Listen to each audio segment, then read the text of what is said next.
ایران میں اس وقت کیا حالات چل رہے ہیں اس پر بات کریں گے. ہمیں جوائن کیا ہے ایران سے ماہر بین الاقوامی امور تجزیہ کار محمد حسین باقری صاحب نے. بہت شکریہ باقری صاحب آپ کے وقت کا.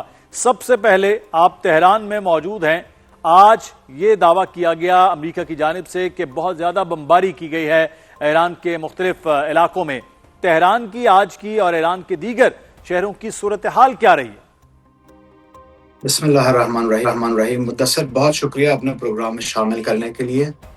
3:30 بجے صبح سے لے کے تقریباً شام کے ٹائم 4 بجے تک تہران میں 100 سے زیادہ بمباری کی آوازیں اور ساتھ ساتھ رپورٹس آ رہی ہیں.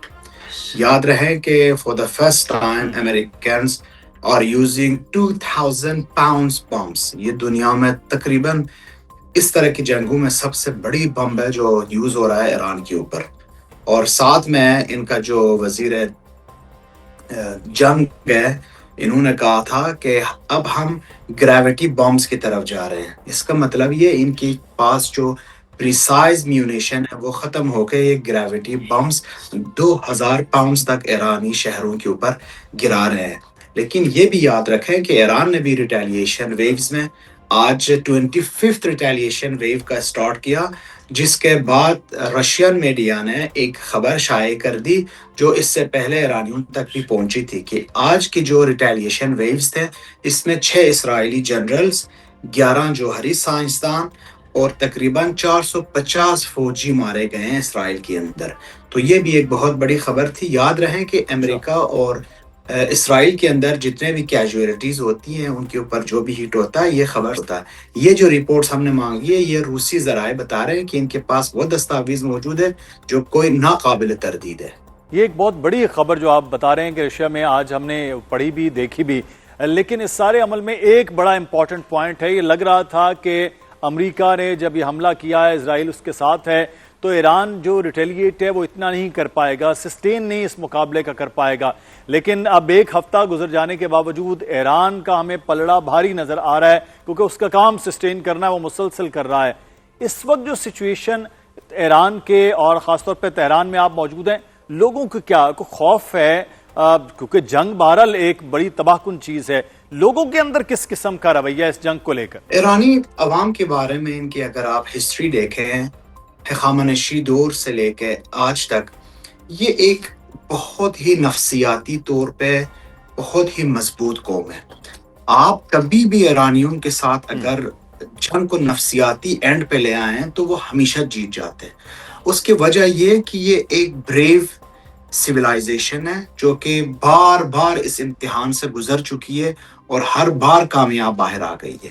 دوسری جو بات ہے، ہم شاید کچھ لوگ سوچیں ایران کے جو گورنمنٹ ہے، ان کے جو سپریم لیڈر ہے، یہ سارے بریو ہیں اس لیے ہمیں ایران بریو نظر آتا ہے. لیکن ریالٹی یہ ہے کہ ایران کی عوام بہت ہی شجاع قسم کے لوگ ہیں اور یہ صرف اور صرف اس طرح کے رہبر کی تربیت اور اس طرح کے لیڈرز کی تربیت کرتے ہیں اور اوپر آنے دیتے ہیں ایز اے لیڈر جو کہ بہت ہی شجاعت کے ساتھ، نفاست کے ساتھ اس ملک کو چلا سکے.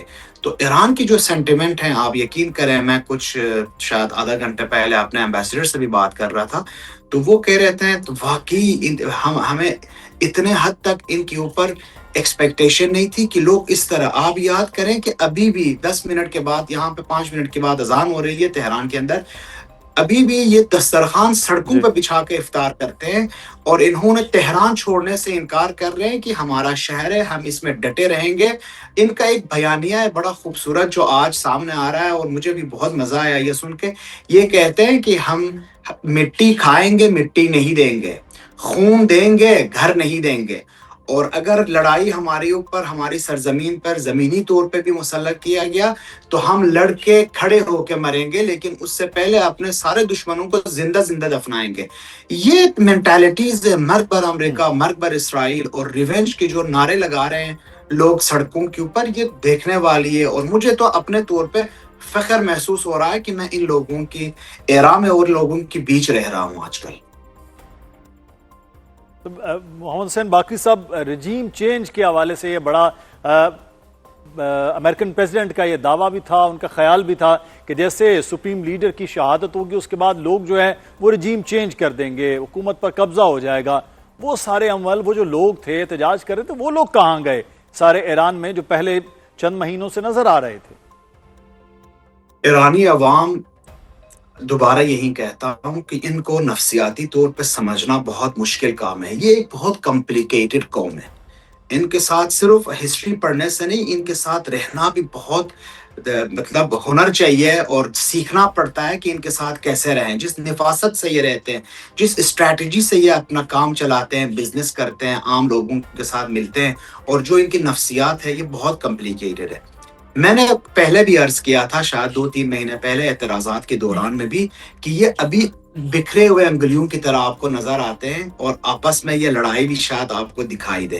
لیکن جب ان کے اوپر جنگ مسلط کی جائے گی اور باہر سے کوئی فورن انٹرونشن ہوگا، یہ مٹھی بنیں گے اور اس دشمن کا سامنے کریں گے. ہخامنشی دور میں سکندر کے حملے سے لے کر ساسانی دور میں عربوں کے حملے تک، خوارزم شاہیوں کے زمانے میں منگول یلغار سے لے کے صفوی دور میں افغان کی جو بغاوت تک، آپ ان کی ہسٹری دیکھیں، یہ جب بھی ان کے اوپر فورن انٹرونشن ہوتا ہے تو یہ ایک ہو جاتے ہیں. ان کے اندر اختلافات ضرور ہے، ابھی بھی بہت سارے لوگ ہو سکتا ہے گورنمنٹ سے خوش نہ ہوں، لیکن جنگ کا صورتحال میں یہ اپنے سرزمین کو مقدس ترین جگہ سمجھ کے اس کا دفاع کرتے ہیں. تو یہ جو عام لوگ ہیں، میں آپ کو بتا دوں، جنگ کے بعد ہو سکتا ہے ان بھی اعتراضات ہو یا کچھ اور بھی مسائل ہو، لیکن جب ان کے اوپر جنگ مسلط کی گئی ہے، اس وقت یہ مٹھی بن کے دشمن کا سامنا کر رہے ہیں. صحیح. ایک چیز جو ہم یہ دیکھ رہے ہیں کہ امریکی حملوں کے بعد اب امریکی فوج، زمینی فوج جو ہے وہ تو نہیں آ سکتی، لیکن پچھلے چند دن سے ہم کردوں کے حوالے سے بہت زیادہ بات کریں گے.